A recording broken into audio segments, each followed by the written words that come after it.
ప్రధాని మోదీ చేతిలో బందీ అయిన భరతమాత విముక్తి కోసం ప్రతి ఒక్కరూ ఐక్యంగా పోరాడాలన్నారు రామగుండం ఎమ్మెల్యే మక్కన్ సింగ్ రాజ్ ఠాకూర్. పెద్దపల్లి జిల్లా గోదావరి ఖనిలో ముస్లిం యునైటెడ్ ఫోరం ఆధ్వర్యంలో నిర్వహించిన ఈద్ మిలాఫ్ కార్యక్రమంలో పాల్గొన్నారు. దేశంలో మోదీ, రాష్ట్రంలో కేసీఆర్ అధికారం కోసం ప్రజలను తప్పుదోవ పట్టిస్తూ కపట ప్రేమను చూపిస్తున్నారని ఆరోపించారు. దేశాన్ని కాపాడుకునే బాధ్యత ప్రతి ఒక్కరిపై ఉందన్న మక్కన్ సింగ్ మార్పు కోసం కాంగ్రెస్ పార్టీని గెలిపించాలన్నారు.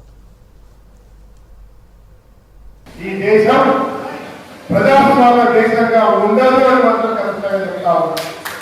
ఇవాళ ముస్లింలకు ఓటు హక్కు ఉండదు, దళితులకు ఓటు హక్కు ఉండదు, పేదవాడికి బలహీనులకు ఓటు హక్కు ఉండదు, క్రిస్టియన్లకు ఓటు హక్కు ఉండదు.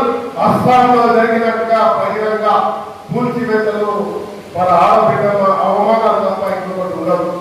ఈ రోజున మోడీ ఇలా బీజేపీ ద్రోహి కూడా ఇలా బీజేపీయే ద్రోహి వాజ్పేయి ఉండే అద్వానీ ఉండే జయశ్రీరాములు వచ్చి కానీ వారు ఎక్కడ కూడా ఇంత అధ్వానంగా మోసం దాకా మైనార్టీలు చేయలే.